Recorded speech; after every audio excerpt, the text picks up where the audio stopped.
Okay, hello everyone. So welcome to this new episode of the Power Series. Today, the webinar will be moderated by luxury editor of 1843 magazine and The Economist, Melanie Grant, Positive Luxury's co-founder and CEO, Verde Nieto.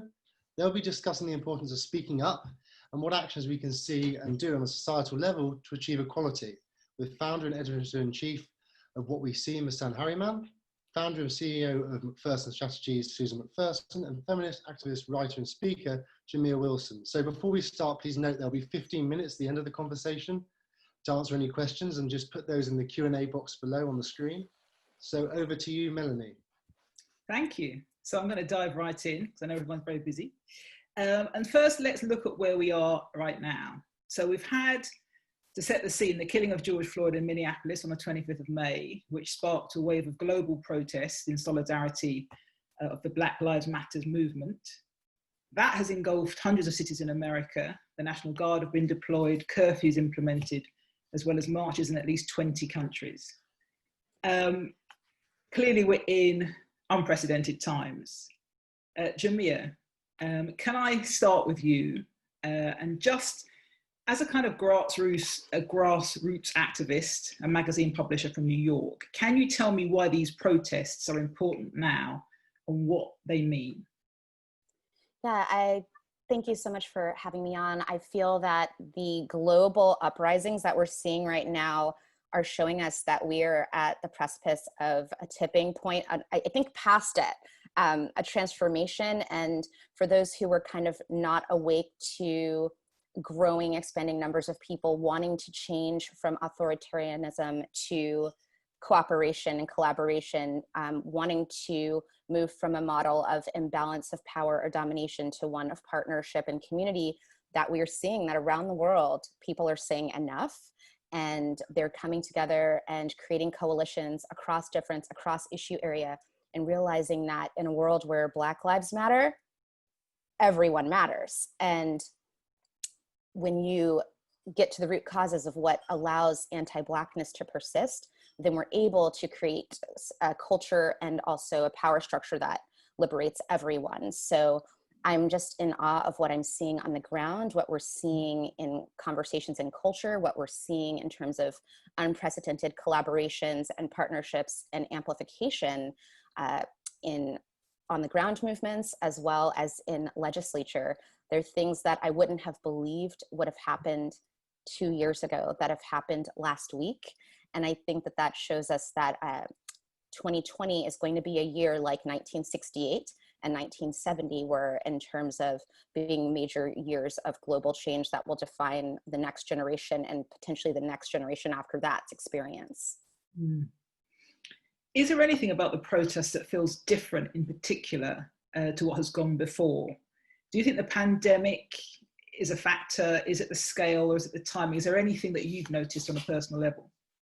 Yes, I think that what is so powerful for me as a Black woman living in Manhattan, living in New York, in the epicenter of where COVID-19 first hit this country, as well as where some of the largest marches, including the march yesterday for all Black Lives Matter, Black Trans Lives Matter march, 15,000 strong, to say that in the midst of this pandemic where people have been staying home, where our communities have been hit the hardest as it relates to COVID-19 fatalities, as well as having high-risk complications, that the public health risk that is anti-Blackness, that is anti-race, Black racism, is so much higher for us in terms of the proportion of risk around state-sanctioned violence, that our people are coming together and marching, as well as our allies, to say that despite this pandemic, the pandemic of racism is so nefarious that we have to march. So I think that that is what is palpable now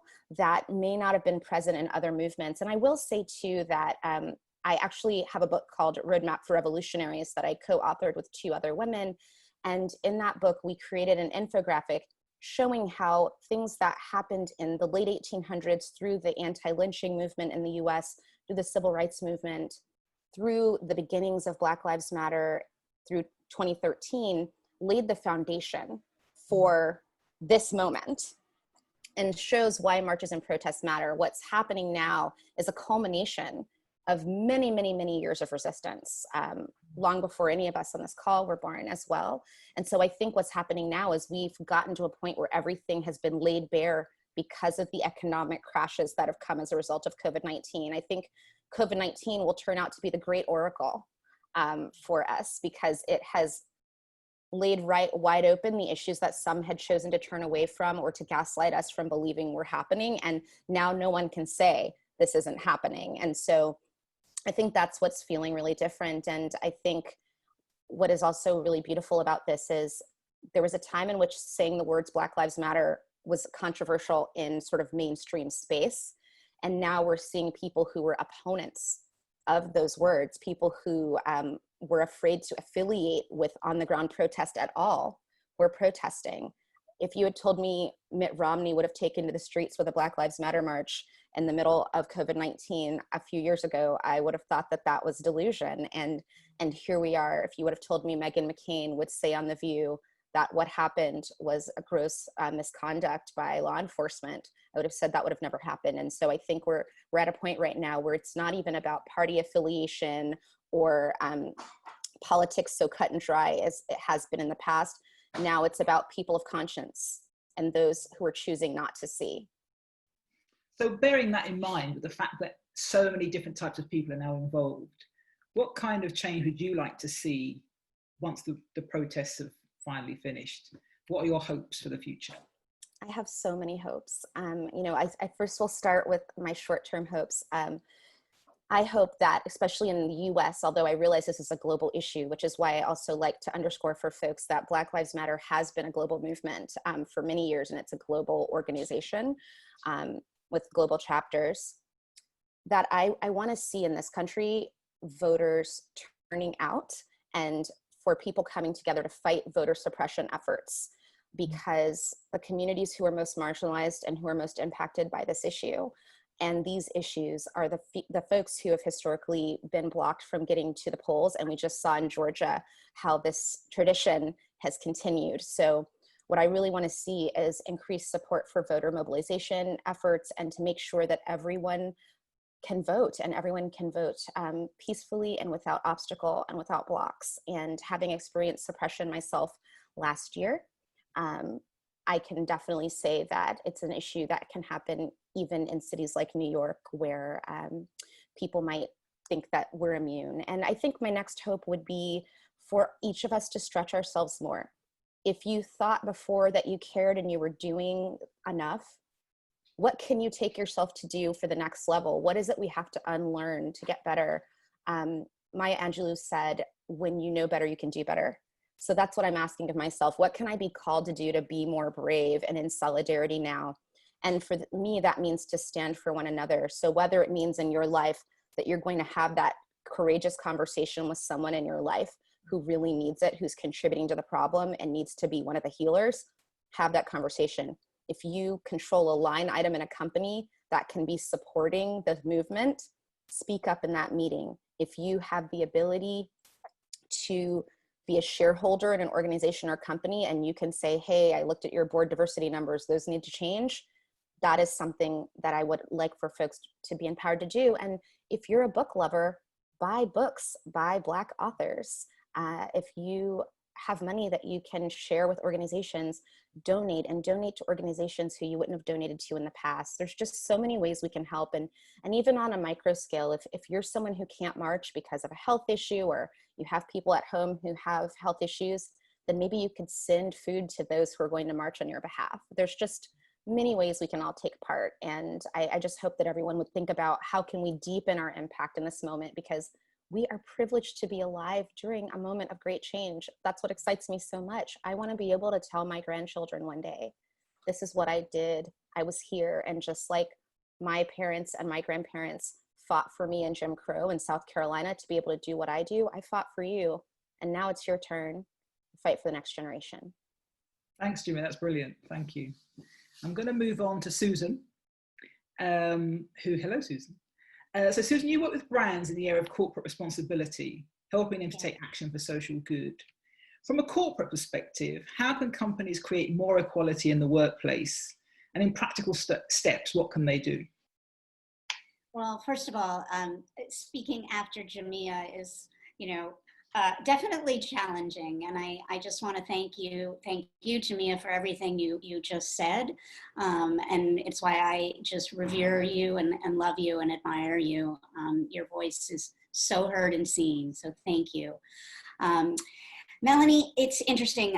In addition to what Jamia was saying, by being hopeful because we are seeing things we've never seen before, we are seeing corporate America step up in greater ways than we ever have before. And after Charlottesville in this country, there was some rippling of CEOs stating, Black Lives Matter. You had the CEO of AT&T, you had the CEO of Merck, but it really kind of it dribbled away. We were on to the next thing. As of today, $1.63 billion has been donated by corporate America, but that's just the start, because writing checks without a long-term strategy of what it stands for, what does it mean, why are we doing it, doesn't necessitate the needed change. And the steps that companies have to take, first and foremost, is recognize the mistakes and the errors and the miscalculations that they have made. Nicholas Kristof last Sunday in his Sunday New York Times column wrote about the fact that almost every major US company, whether it's Microsoft, Facebook, Bank of America, JP Morgan Chase, if you look at the senior executive leadership, 0 are people of color, 0. Now, if you look at the color of American people, 40% is now, we are getting to a point where 40 to 50% of people will be some shade other than the shade I am, okay? Corporate America is not gonna be able to sell to people that don't look or sound like them.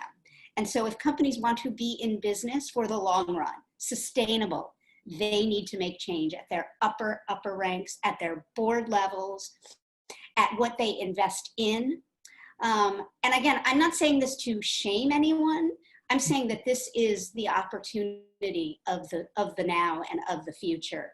So yes, that 1.63 billion is great, but mind you, it is from a small group of the biggest companies. So we need that to be, spread everywhere. There needs to be a strategy, but we need to hire people of color. We need to do extensive, deep training for our people so they understand biases, whether they're conscious or unconscious. We need to make sure that we're recruiting from Black colleges as opposed to just going back to where, we got our Harvard MBA or our Stanford MBA.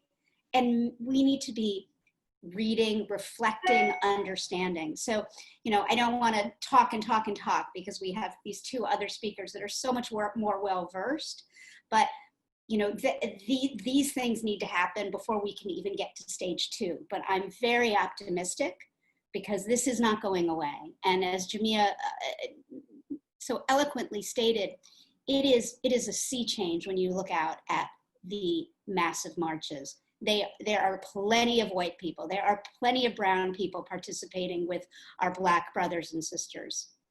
So I'll take a pause. Well, I've got one more question for you, Susan, before you pause. So do you think that the mobilizations of millions of people to take part in the protest will have a lasting impact on business? Is the scale something which has shocked business, would you say, in some capacity? As you said, it makes much more economic sense to appeal to your demographic, which is changing. Is that a big part of the changes we're seeing? Would you say that so many people are invested? Oh, absolutely, absolutely, because you can't put the genie back in the box. People who have spoken up now see the power of speaking up, and that isn't going to just go away. And through this, obviously it's an extraordinarily unique moment in time because people are speaking up louder, even though they are in a pandemic and don't have the tools of being in their office. So maybe partly because they are not at that corporate office or with, where there's confined walls and doors, there's a feeling of emancipation where you have the freedom to state. And people, we've seen, through just traditional corporate responsibility, people put their money where they believe good to be happening, where they believe companies are scaling back their carbon emissions, people who are paying a living wage, people who are, committing to equality for LGBTQ employees. These things have become so much more normal. This is now going to be the norm. So if companies want to maintain good relationships with their customers, they are going to need to do more than just put out a commercial. They are going to need to change the actual makeup of their companies. Thank you, Susan. So I'm going to move on to Misan. Misan, many people are feeling a profound anger at the injustice we've witnessed, most obviously aimed at Black men, but also by the systematic racism and inequality millions experience every day of their lives. How can we turn that anger into progressive action? Do you think people are scared to speak up? They were scared. And fear usually comes from a place of feeling you are alone, feeling you're on an island. And the many, I call it death by 1,000 cuts, the many humiliations, many men and women that look just like me from my father's generation, my mother's generation, their parents' generation. Yes, they would have had a fear to speak up, but because of something called the internet, that's over. I shot a woman in Hyde Park last week, and she had a look in her eyes. I don't know her name, I don't know her background, but I knew the look in her eyes. And that was a look of so much suffering, so many indignities. And as I had tears in my eyes, and I put the camera down, and she goes, no, don't cry for me. She looked at me, she goes, you don't need to cry for me. I'm here because I'm celebrating the fact that my grandchildren would never be alone in this journey. And what she means by that is that, you know, those 8 minutes and 46 seconds of another man's knee on another man's neck were seen by all of us. Trust me, that's not the first time that's happened. Because it was recorded and because it became the story and the movement that it has become today, I think it's empowered both white and Black people who have some kind of moral compass, some kind of empathy in their heart to feel, you know what, that's just wrong. I'm done with this. It's wrong, and you know what, I'm not the only person that feels this way. So in answer to your question, I think, and Susan really touched on this, it's a sea change. It's over. People that are anti-racist know that there are enough of them to make a difference. And that is a unique situation in our time that I never thought I would see. And I'm just, you know, I'm 42 years old. I never thought I'd see that. And so as a photographer who documents the social changing kind of landscape of our times, is there anything that has struck you as particularly unusual or unexpected about the current protests that you've been to or that you've witnessed online? Real solidarity, you know, so not this token, you know, Parliament Square last week was one of the most extraordinary days of my life because it was electric. The police did not expect the amount of people that came out, and you know, the great thing about a photograph is that you can't hide who you are. You know, the kind of reportage photography I do, it looks straight into you and shows you for who you are. And I met families, children that forced their parents to take them out. Forced. They said they would go, they would literally hike their way to London if their parents didn't take them. These are middle-class white children. That's when I thought, you know what, within 1 or 2 generations, racism is going to be done. When you see people that young, that care that much, that don't have to, that have the privilege, that don't have to, they could be playing Fortnite, but they were there. That's what shocked me. I did not expect that.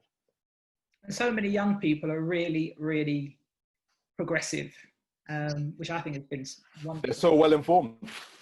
They're so well informed. They don't have to believe what, you know, I was born into, I would say, a very privileged situation to go to some, what would be, what many people will think are the best schools in England. But the version of history I was taught in, the private boarding schools I went to was not the history that I've since learned. Now, any child with an internet connective device can find out a more balanced version of what actually happened. And I strongly, on that note, recommend the book Natives by Akala, which blew my mind. And Natives is interesting because it's much more from a British Empire point of view rather than the American Civil Rights Movement. And they are intrinsically linked, obviously, but if any of you have not read that book Natives by Akala, I strongly recommend that you do. Right. So I think time-wise, we're going to go to some general questions for everyone to jump into, if anyone has any burning desire to answer any of these questions. So we're all agreeing it's a seminal moment in history for affecting real lasting change. We're never going to see change unless everyone does something they've never done before. I think we kind of agreed on that. What could the average person in the street do to make a difference today? I think Jamia should be the one to first answer that. Yeah, so I mean, I think average person, if you can join the solidarity marches and be a part of those in your community, and it's something that you're able to do, that is one way. That's what my ancestors did in this country. Direct civil disobedience goes a long way, and it's very powerful. We were talking about the sea change of being able to see the numbers. I used to always say this, and I feel like it has a different connotation now, but the courage is contagious, and contagion has a different meaning now. But I will still say that, when we're able to see someone else stand up, there's something that happens to us that makes us feel like we're adding our voices to a larger chorus. So I would say that. I also think average people can really do a lot to talk to the brands that they consume about how they feel about their positions. So for example, when I found out that one of the suppliers that makes the bubble wrap for the books that we send out at my publishing company, I found that out from a junior employee who said, oh, these people are donating a lot of money to some terrible politicians who don't support our values. Can we change the company that we support and let them know that this is why we are divesting from their materials? And so I give that example too, that we vote with our wallets. So, we can mobilize, go to events, protest, use our mic, create our own media, but also we can, as active consumers, vote with our wallet and invest in companies that do the work that we support and small businesses that do the work that we support as well. And call out those who don't and say, these are the demands that we have. I'm seeing it happen in my neighborhood right now. One of the small business owners in our neighborhood decided to champion some of the things that the president has said recently that don't reflect the inclusive nature of this mostly Latinx and Black and also diverse community of many other backgrounds in what was a traditionally very working class neighborhood in Manhattan. And the community is saying, no, this is not representative of us. And now that this is out there, good luck with your business. So I think it's also important for people to think about how their voices can be most helpful. And when you get local, that's impactful. A lot of times we think we have to make complete global change, and that's really important. But the local is extremely, extremely important and can go a long way. And then I like to say this too, because I just think it's important. Run for office. If you are someone who's called to lead and you don't see yourself represented in power, be the power, be the change. Yeah. And I want to just on top of all of that, and high five to every single thing Jamia just said. But in the US, we have a major election coming up. And if every single person we see out is marching also goes to the polls, we know what the results will be. I also think everything we can do for those of us who have children is buy books from Black authors, educate ourselves, show them television that has Black actors and films that have Black stars. And, you know, back to the whole brand thing, there's now a movement called the 15% Pledge, which says you're going to buy 15% of your products from Black people. Live it, note it, share it, tell your friends, challenge your friends to do that. Read the 1619 Project, which actually retells, and again, I'm talking from an American side of things, and I know we have a global audience here, but it retells American history by the people who lived American history, not by the people who, quote unquote, made American history. And as the daughter of a historian, what a just 360 degree kind of like, wait, this is the truth. And it was a reckoning for me. And, you know, it's just run for office, support organizations like Higher Heights, which is supporting people of color, women of color who are running for office. I mean, I could go on for like the next 2 hours, but if everybody could do one of these things, we would be making progress. And, but you know, if I was to put the absolute top thing, vote like your life depends on it, because it does.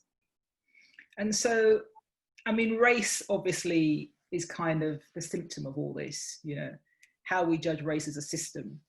Is there any way that we feel we can dismantle how we view race? With education. And I don't mean children being educated now, that goes without saying. I mean, with the information we have, we can look back at what we thought we knew with a different lens. So if you like music, look at the history of music. Look at where the Rolling Stones, or the Beatles, or Elvis Presley got all of their inspiration from. If you like films, curate an experience of films that will really help you understand what race is. You know, you know, Do the Right Thing is a really obvious choice, but most people in England have never watched Do the Right Thing, you know? So I'm sending that to all of my friends at all times. And again, touching on what Susan said, the 1619 Project is very good because every episode, it touches on a different part of our life. And the most powerful episode for me was on agriculture, because it blew my mind. It showed me how racism can be weaponized through the banking system. Yes. And how a Black farmer with the same ability to farm the crop as a white farmer was on purpose going to be put into debt by not getting loans so the crop wouldn't come into season. And if that happens 2 or 3 years, you are foreclosed and a white farmer will buy that farm. Now that is, you know, corporate racism that most people don't think about. So racism isn't just an angry, violent policeman. It is how a whole generation of people were unable to climb up out of poverty. And that was because every single aspect of their business life was fighting against them. That's what people need to seriously think about. And if you think of it that way, then you realize how big the issue is. Yeah, I'm inclined to agree with you, Miss Anne. I think so much of this is economic that we're discussing, which is essentially the ultimate power in a capitalist society. So we do have to look at, as Jamia said, buying from people who actually, you know, are going in the right direction, challenging the people we're working for and, you know, we are involved with in a corporate level, and looking at the backgrounds and the education. So I think we're coming to the end of our intimate chat. And I think Diana is coming in with some questions from the public at large. Diana. Thank you so much, Melanie, and thank you so much, Misan, Jamia, Susan. I mean, it's been an enlightening conversation, and only I would love, I think it's Jamia or Susan said the book that you just told us all earlier. I think that's a great starting point as well. I wrote it down, Me and White Supremacy. Buy that book. I just ordered onto Amazon. Unfortunately, there's nothing else I can do at the moment. But I'm going to read it and do my homework. And before going to the questions, I also like to ask a question to Melanie, because Melanie and I had a conversation earlier last week, and you said something to me about language. So I have a question for you, actually, Melanie. Tell us about how can we change our language in a day-to-day life, because it's not that, even if you're not biased, you fall into this language that actually was created, and we just repeat, because that's what we do. We repeat without actually understanding the meaning of it. So Melanie, over to you. I think language defines our reality. So how we speak about and to each other is very important. And I think until this kind of, I suppose, revolutionary time we're in now, if you were, say, a lone Black person in a company and someone said something slightly dubious, you had to just take it. You know, you didn't have the power to speak up. You were the only one. Your career might be in jeopardy if you made a fuss. And so what's happened now is some people have been shocked by being challenged about their language, because in the past, there wasn't enough power for people to actually say, you can't say that really, it's actually offensive. So that's good. The people who are saying things which may be a little bit dubious now have to take on board the fact that this was probably always the case, but no one had the ability to challenge you. So don't be horribly upset. Just know that you're part of an ever-changing landscape of what is actually permissible in society, and take it on the chin. And the people who now have the power to speak up, be gentle, be kind, so that we can all learn how to be much more loving towards each other, really. So I think everyone has a part to play with language, you know, but we do have to challenge people, even in power, who are saying things which actually take us backwards in general. So that's what I would say about language. Thank you. And just, I will start from the bottom up. From Graciela, the name of the book is Me and White Supremacy, and it's Laila Saad, is that right? Laila Saad, yes. Thank you. Okay, so this is a question from Danny. What can businesses do to stamp our exploitation in their supply chain? We all know of electrical companies and silicon chips, fashion and sweatshops. How do we help this? Anyone who would like to take that? So I don't directly work in fashion, but what I can say is, you know, running a publishing company, we have had to think a lot about supply chain issues and also kind of be agile in the COVID-19 environment about figuring out what we were going to do with our supply chain while also maintaining our values. And one of the things that has been really important to us is that although we're a nonprofit press in our business model, part of our revenue from our book sales and the other part through grants, et cetera, we have decided to print only using printers who reflect our values and our code of conduct, as well as printing in the US, which isn't widely done by a lot of other publishers, because we know that in the US, there are certain legal standards that would protect against sweatshops, et cetera. And so I think I'm sharing that model just to say that we've codified it as an organization, talked to the board about how in our strategic plan moving forward that we're going to even deepen this commitment, and are thinking about even talking about how we manage our investments and talk about how those investments are aligned with our values as well, and having a committee that analyzes those as it relates to supply chain related investments and otherwise. So I would suggest that anyone who's interested in that, if in the organization that you're in, please talk to the people who are in charge of the purse, and talk to HR as well about how you can get involved as a part of the solution. And I think sustainability practices are also a really important and good way to start as well, because environmental racism is real. Yes. And when you are participating in sustainable organizations, you're also doing your part to advance racial justice. And, you know, as an investor, you can be, if you are an investor, you can talk to whoever invests your money in to be investing in companies that are cleaning up their supply chain. It is in the last 10 to 15 years, mainly due to climate issues, that has forced companies to step up, because we know climate is inadvertently hitting areas where a lot of manufacturing happens, in, Southeast Asia, places that have been on the receiving end of typhoons and hurricanes, all sorts of natural disasters. And so just by nature of that, companies have been thinking, we need to make our supply chain safer. We need to make sure the people working in them are paid a living wage, as well as provide, various other ways to support them. Still have a long way to go, but if you are an investor in those companies, or if you have their, Twitter handles, speak up.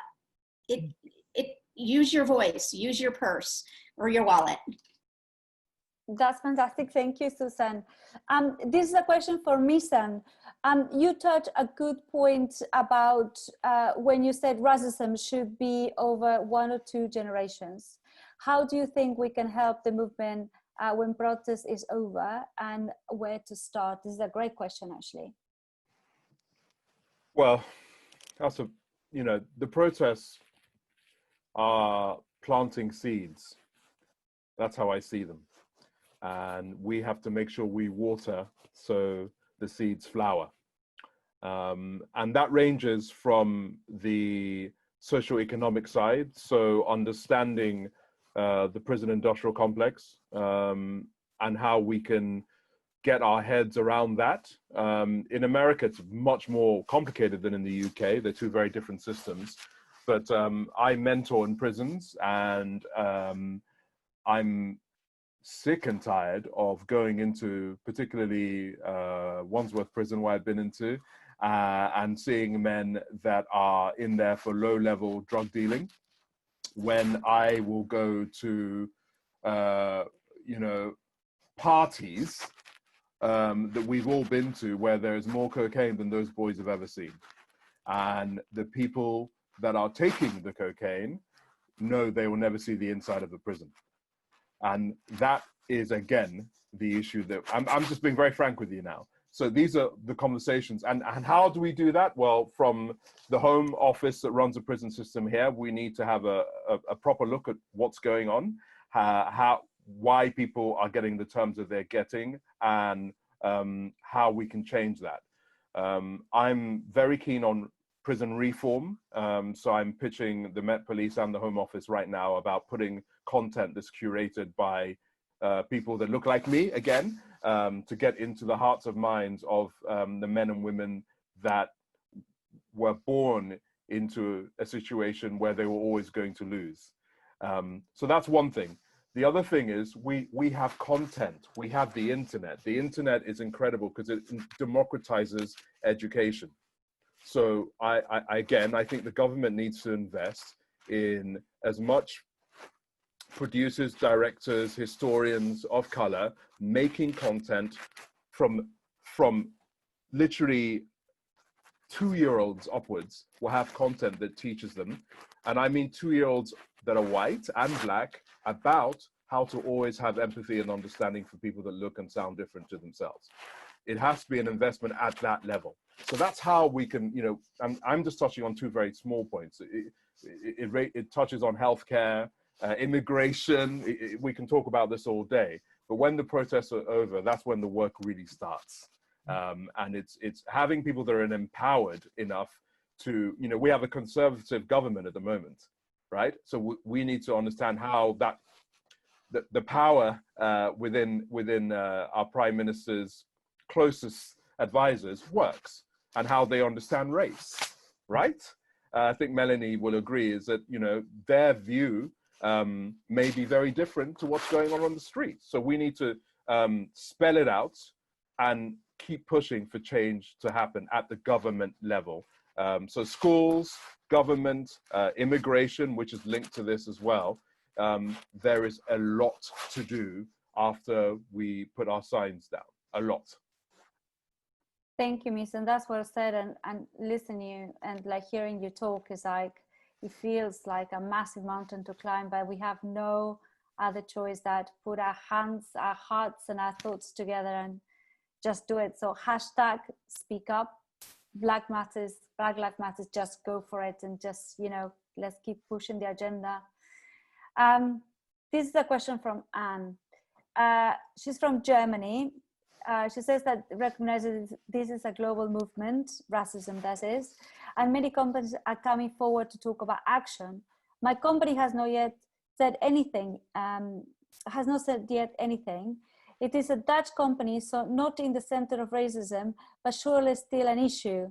How can you push your company to speak on this issue without overstepping your line or boundaries? Feeling the need to speak up as it is a human rights issue, absolutely, and not a political one. Need some advice, please. Anybody who would like to take this?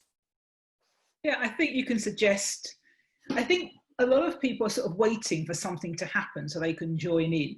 What you need to do is start something, and anyone can start anything at any time. So you could go to your boss or your HR manager and say, I'd like to start a mentoring program, or I'd like to start a program where we look at how we operate as a company in the area of diversity. You don't have to be in a country where there are lots of people who are different to do that. You know, in Germany, there's huge amounts of people who are from all over the place. You can definitely have that conversation. The most important thing is to start something today you have never done before, and just do it now. Don't wait for anyone else to do it. Don't wait to join something bigger. Even if you start it in your bedroom at home on the internet and you've got one follower, it's something. And all of those things, all of them, that taking action, as we said before, it's contagious. So just start something. And, you know, as you go, people will join in, and it will become something. That's amazing. Thank you so much for your advice, Melanie. And that takes us to another question, actually, from Sharon. How do you start the uncomfortable conversation of racism and change in corporate culture? How do you tell HR specialists, BP, etc., of your company that you are hiring on promoting practices that have been biases in the past? How do you plan to change? This also is very much linked to your last question. So I don't know who would like to take this, but this idea of, you know, kind of recruiting and not being, you know, kind of being biases in the past is massively important. So how do we change that culture? Oh, mute. You're on mute, Susan. It says I'm. There you go. All right. Yeah. Ta-da! Some of us can never figure things out. You know, it is scary. It is, I'm not saying it's easy to step up, but do it in a pragmatic way. Lead with the fact that you can help the business be a better business. And use that as opposed to the moral argument. Because you're speaking to a business leader, and the business leader, I mean, yes, there is a huge moral argument, and I'm not suggesting we sweep that under the rug, but it would make you feel stronger if you can go with the actual statistics that show that a company that is more representative is going to actually have a better bottom line and more revenue. And no business leader is not going to, or is not going to listen to you when you show them that they will make more money, bring in better employees, have better retention. So I think you need to just cloak it in that and push. And now's the time, because unless the person has been living under a rock, they have to be seeing what is exploding, not just in the US, not just in the UK, but in France and in Germany and in Hong Kong. I mean, we are seeing this explosion of people stepping up worldwide. I'm sorry, I get a little emotional.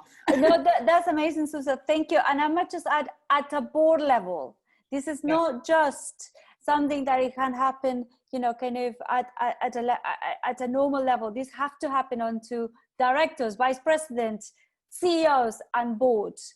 Anyway, it has to go all the way up. I think that's the key.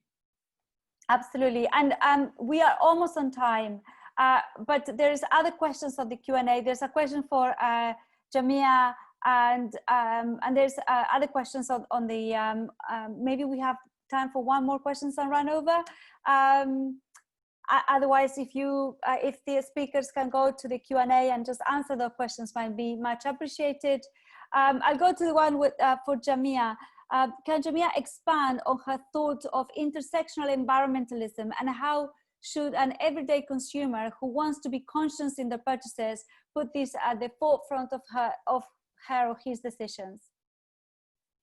Thank you so much for asking that question. So, I'd say that one, I'm still learning about this, but I lost my mom to cancer. And her mom had cancer before, and her sister, and they largely think that part of why they had the cancer, the kinds of cancers that they did, was because of bad corporate practices in the area that they lived in, around how they were dumping waste materials, et cetera, and how that affected the systems of the people living there, because there are many Black people who ended up having these specific cancers who all lived in that area after. And that led me to want to learn about the origins of this movement, and to also learn in the civil rights movement about why different organizations, like the Black Panthers, for example, had started to prioritize conversations about food justice and climate change, although that wasn't spoken about in the media. And it was because they directly understood that the kinds of products that are marketed to specific communities, without having tests, without having real analysis around toxins, relate to socioeconomic disparities, as well as disparities of healthcare outreach. And I think that's global, because there's examples of this that you hear about in sub-Saharan Africa as well, around European and US companies doing testing in those areas. And so what I think is important for us to do is to do our homework, to be informed consumers, to take the time to look at the ingredients of the products that we're buying, think about where those products are extracted from, and researching those, looking at the Environmental Working Group's Clean Index as well, but also looking at which of those businesses are run by people of color. So for example, one of the things I've done this week is to think about, where could I be buying more of my cosmetics from that are Black owned or Black led businesses, or product brands that I know hire a lot of people of color at all levels. And just even thinking of that eliminated a lot of places for me in terms of places where I'm not buying now, but also is also a political decision that I'm making, because I know that the likelihood of me being able to lobby for them to make inquiries around environmental health, or for them to have those considerations because of the impact on their own communities, are higher. So I would suggest doing that. And I know that it takes a little homework, because this is an area that hasn't been focused on or discussed as much, because traditionally the environmental rights movement has mainly amplified the voices of white men, but that is changing. And there are people, Indigenous voices, Black voices around the world, who are speaking up about this as well, and people of color all over. So I would just say to do your homework. And if you are in a position of power for buying for a company, in case anyone on the call is doing that, take the 15% pledge and buy from Black owned and other people of color owned companies. So I know that the Helm, which is an organization that Susan and I both are a part of, and I'm one of the advisors at the Helm. Helm has a lot of beautiful luxury brands, and they are showcasing a lot of products made by Black owned, women owned businesses right now. And so there's some companies that are doing this work to showcase and are doing the vetting for you. And it's a way to vote with your wallet. And if you're someone who's able to make that kind of move on a larger scale, then it'll start changing the conversation and transforming the culture as well. Yeah, and if the writings of Dr. Ayanna Johnson, she is a marine biologist who is a person of color, and she often talks about that we cannot separate climate change from racism, that they are so intricately linked. But she's a brilliant, brilliant scientist, and I would encourage your audience, Diana, to read any of her writings. Dr. Ayanna Johnson. Thank you so much, Susan, and thank you so much, Jamia. And Misan and Melanie, I am inspired. I feel I have learned more today that, in a lifetime about this issue. And I'm very grateful to have you all in the panel, and thank you so much for taking the time. And I'd like to pass it on to our wonderful host for today. Melanie, over to you. Thanks, Diana. Yes, just say thanks to the panel for joining us today. I've personally learned quite a few things I didn't know. So, it's always a great privilege to host a conversation like this. And thanks to Diana for creating the series in the first place. We need more of these. And thank I suppose all of the people out there who are protesting and who are actually making a difference, you know, this is all about you, basically. So keep going, keep pushing for change. We will in our own way, and let's get there. Let's keep going and making an actual difference. Thank you.